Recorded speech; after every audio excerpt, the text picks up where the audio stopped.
Hello everyone, मैं हूं किरण शाहपुरी और ये है आप लोगों के लिए कमिंग वीक का साप्ताहिक राशिफल। ये 26 जुलाई से लेकर 1 अगस्त तक की आपकी टैरो रीडिंग्स हैं, टैरो प्रेडिक्शंस हैं। और सबसे पहले, अगर अभी तक आपने इस चैनल को नहीं सब्सक्राइब किया तो प्लीज़ लाइक, शेयर और सब्सक्राइब करें। इसके साथ साथ अगर आप डेली टैरो रीडिंग में इंटरेस्टेड हैं तो आप मेरा इंस्टा पेज भी विज़िट कर सकते हैं, जिसका लिंक आपको नीचे डिस्क्रिप्शन बॉक्स में मिल जाएगा। और दूसरी बात, इस रीडिंग को आप किसी भी साइन के हिसाब से देख सकते हैं। Sun sign, moon sign, ascendant या फिर नाम के हिसाब से भी राशियां होती हैं। आप उसके अकॉर्डिंग भी इस रीडिंग को देख सकते हैं। और अगर आप मुझसे पूछेंगे तो मैं आपको यही कहूँगी कि जिस साइन को आप अभी तक फॉलो करते आ रहे हैं या फिर जिस साइन के हिसाब से आप अभी तक अपनी रीडिंग्स को पढ़ते आ रहे हैं, सुनते आ रहे हैं, आप उसी साइन को फॉलो करें। तो चलिए जी, शुरू करते हैं कमिंग वीक का साप्ताहिक राशिफल। तो चलिए लियोस, आप लोगों के लिए देखें कि कमिंग वीक क्या लेकर आ रहा है, क्या एनर्जीज़ हैं। तो आप लोगों के लिए प्रोफेशनल फ्रंट के लिए कार्ड्स हैं the fool, reverse and change.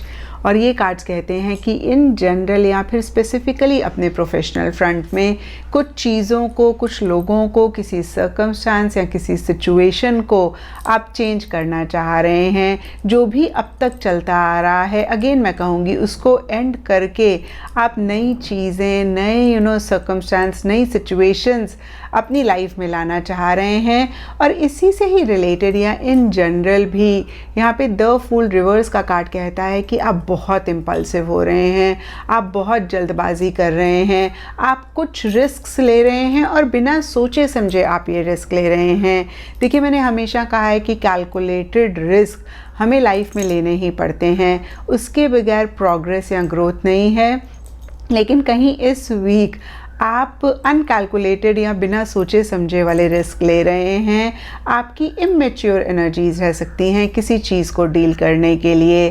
तो देखिए, यहाँ पे मैं आपको यही कहूँगी लियोस कि जो भी इस वीक आप कर रहे हैं, एक तो आप बहुत ही मैच्योरिटी के साथ चीज़ों को डील करें, आप इम्पल्सिव ना हों, जल्दबाजी ना करें, आप रिस्क लें लेकिन कैलकुलेटेड रिस्क लें। और कोई भी बड़ा काम, कोई भी बड़ा डिसीजन लेने से पहले आप किसी एक्सपीरियंशियल इंसान से ज़रूर बात कर लें, उनसे ज़रूर आप डिस्कस कर लें। एंड पर्सनल फ्रंट के लिए आप लोगों के लिए कार्ड्स हैं द टॉवर एंड थंडरबोल्ट। तो देखिए, दोनों ही एक ही कार्ड्स हैं डिफरेंट डेक से और कहीं सिमिलर सी बात करते हैं। किसी चीज़ के ब्लास्ट होने की बात करते हैं, किसी चीज़ के सडनली वेंट आउट होने की बात करते हैं, किसी चीज़ के सडनली एक सफोकेटिंग सिचुएशन में से बाहर निकलने की बात करते हैं, जो कि इतना कंफर्टेबल नहीं होगा। तो देखिए, हो सकता है लियोस की बहुत टाइम से किसी चीज़ को आप अवॉइड कर रहे हैं, किसी चीज़ को आप सप्रेस कर रहे हैं और उसी वजह से एक प्रेशर धीरे धीरे धीरे धीरे बिल्डअप हो रहा था, जिसको आप इग्नोर कर रहे थे, जिसको आप अवॉइड कर रहे थे। और इस वीक वो प्रेशर कहीं फट सकता है, अगेन मैं कहूँगी ब्लास्ट हो सकता है। जब भी टॉवर का कार्ड आता है तो मैं आपको प्रेशर कुकर का एग्जाम्पल देती हूँ। जैसे कि प्रेशर कुकर में प्रेशर में खाना बनता है, लेकिन फिर भी साथ ही साथ थोड़ी थोड़ी सी स्टीम का रिलीज़ होना बहुत इम्पॉर्टेंट होता है। और जब वो स्टीम रिलीज़ नहीं होती या निकल नहीं पाती किसी भी वजह से, तो वो प्रेशर कुकर में एक प्रेशर बिल्डअप होता रहता है और फिर एक टाइम आता है कि वो फट जाता है।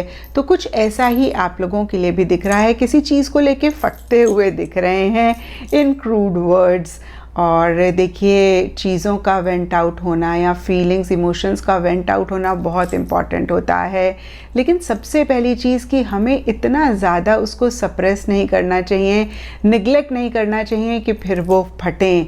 तो यहाँ पे एक दो चीज़ें मैं आपको एडवाइस कर सकती हूँ। सबसे पहली चीज़ कि अगर आप ड्राइव करते हैं तो इस वीक बहुत ध्यान से ड्राइव करें। वैसे हमें हमेशा ही रैश ड्राइविंग नहीं करनी चाहिए, बट इस वीक आप ज़्यादा ख्याल रखें या फिर इस वीक आप ड्राइविंग ही अवॉइड करें। अगर आपके पास ड्राइवर है तो आप उसके साथ जाएं, नहीं तो आप मेट्रो ले लें या कोई भी तरीका आप ले सकते हैं। आप ड्राइविंग अवॉइड करें और अपने क्लोज वंस, अपने लव्ड वंस के साथ जब भी आप बात करें और जब आपको लगे कि कि एक वेंट आउट हो रहा है, बहुत आपको गुस्सा आ रहा है, तो उस टाइम मुझे पता है हमें ख्याल नहीं रहता, बट फिर भी आप अपनी इमोशंस फीलिंग्स को किस तरीके से कह रहे हैं उसका ख्याल रखें। देखिए, वेंट आउट करना अगेन मैं कहूँगी अच्छी बात होती है, लेकिन हमारी टोन, हमारा तरीका सही होना चाहिए। और इस वीक कहीं मुझे दिख रहा है कि आपका तरीका गलत हो सकता है।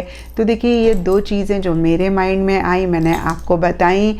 इन जनरल के लिए थोड़ा सा अलर्ट रहें, थोड़ा सा कॉशियस रहें, थोड़ा सा कॉन्शियस रहें और थोड़ा संभल के आप चलें। एंड गाइडेंस से आप लोगों के लिए कार्ड है फायर गार्जियन, और ये कार्ड कहता है इग्नाइट योर पैशंस। तो देखिए, फायर कहीं डिज़ायर्स को रिप्रेजेंट करता है, तो जो भी आपकी डिज़ायर है, जो भी आपकी विश है, आप उससे ज़रूर इस वीक कनेक्ट करें। एट टाइम्स हम अपनी डिज़ायर्स को, विशेस को इग्नोर करते हैं सर्कमस्टांसेस, सिचुएशन की वजह से। तो यहाँ पे देखिए बहुत ही क्लियर गाइडेंस है कि आप इस वीक अपनी विशेस को, डिज़ायर्स को ना इग्नोर करें। और कहीं फायर गार्जियन का कार्ड एक सेक्सुअल कनेक्शन या फिर एक स्पिरिचुअल कनेक्शन की भी बात करता है, तो कुछ लोगों के लिए ये भी एक्सपीरियंस इस वीक रह सकता है। और देखिए, पर्सनल फ्रंट के लिए फिर से मैं कहूँगी कि किसी भी चीज़ को आप बहुत टाइम से सप्रेस कर रहे थे, कहीं आप एक घुटन भी उससे रिलेटेड महसूस कर रहे थे, वही चीज़ कहीं बाहर आ सकती है। और देखिए, उस टाइम तो हो सकता है आप परेशान हों, लेकिन एक तूफ़ान के बाद का जो सुकून होता है, जो एक पीस होता है, वो भी आप महसूस कर सकते हैं। क्योंकि जब तक चीज़ें अंदर रहती हैं ना तो बहुत परेशान करती हैं, निकलती हैं तो भी इश्यूज़ होते हैं, बट निकलने के बाद हम अच्छा फील करते हैं। तो कुछ ऐसी भी एनर्जीज़ बहुत सारे लियोज़ इस वीक महसूस कर सकते हैं। और अगेन मैं कहूँगी कि अपनी टोन, अपने तरीक़ों का आप ज़रूर ख्याल रखें। एंड एस्ट्रोलॉजी से आप लोगों के लिए सेजिटेरियस साइन का कार्ड है, और इसके हिसाब से येलो कलर आप लोगों के लिए इस वीक लकी रह सकता है। एंड सिग्निफिकेंट डे होगा थर्सडे। तो ये था लियोज़ आप लोगों के लिए कमिंग वीक का साप्ताहिक राशिफल। और नीचे मुझे कमेंट सेक्शन पे ज़रूर बताएं कि ये कितना आपके साथ रेजोनेट किया, कितना आप कनेक्ट कर पाए।